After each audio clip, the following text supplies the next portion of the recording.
बहुत समय पहले की बात है। एक साहूकार के 7 बेटे और उनकी एक बहन थी जिसका नाम करवा था। सभी सातों भाई अपनी बहन को बहुत प्यार करते थे, यहाँ तक कि वे पहले उसे खाना खिलाते और बाद में स्वयं खाते थे।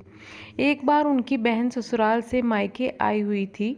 शाम को भाई जब अपना व्यापार बंद करके घर आए तो देखा उनकी बहन बहुत व्याकुल थी। सभी भाई खाना खाने बैठे और उनकी बहन से भी खाने का आग्रह किया, लेकिन बहन ने कहा आज करवा चौथ का निर्जल व्रत है, वह खाना सिर्फ चांद को देखकर और उसे अर्घ्य देकर ही खा सकती है। क्योंकि चंद्रमा अभी तक नहीं निकला था, इसलिए वह भूख प्यास से व्याकुल हो उठी थी।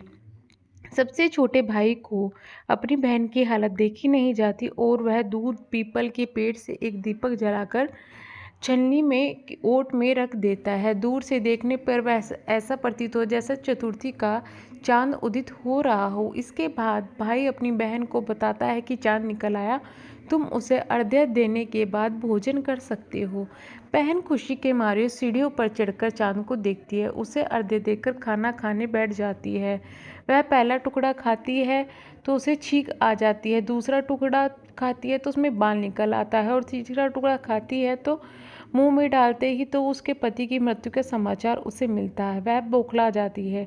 उसकी भाभी उसे सच्चाई से अवगत कराती है कि इसके साथ ऐसा क्यों हुआ। करवा चौथ का व्रत गलत तरीके से टूटने के कारण देवता उससे नाराज हो गए और उन्होंने ऐसा किया है। सच्चाई जानने के बाद करवा निश्चित करती है कि वह अपने पति का अंतिम संस्कार नहीं होने देगी और अपने सतीत्व से उसे पुनर्जीवित दिलाकर रहेगी।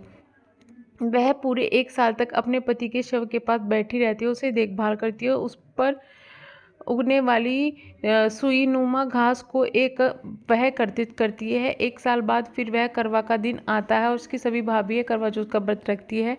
वह भाभी से यम सुई ले लो, पिया सुई दे दो, मुझे भी अपनी जैसी सुहागन बना दो, ऐसा आग्रह करती है। लेकिन हर भाभी उसे अगली भाभी से आग्रह करने के लिए चली जाने को बोलती है। इस प्रकार वह छठे नंबर की भाभी के पास आती है तो करवा उससे भी यही बात दोहराती है। यह भाभी उसे बताती है कि चूंकि छोटे भाई की वजह से व्रत टूटा है तो वह अपनी पत्नी की में ही शक्ति है कि वह दूसरे पति को तुम्हारे पति को दोबारा जीवित कर सकती है, इसलिए वह आए तो तुम उसे पकड़ लेना और जब तक उसने तुम्हारे पति को जिंदा नहीं कर तो उसे मत छोड़ना। ऐसा कहकर वह चली जाती है। उससे अंत में छोटी भाभी आती है।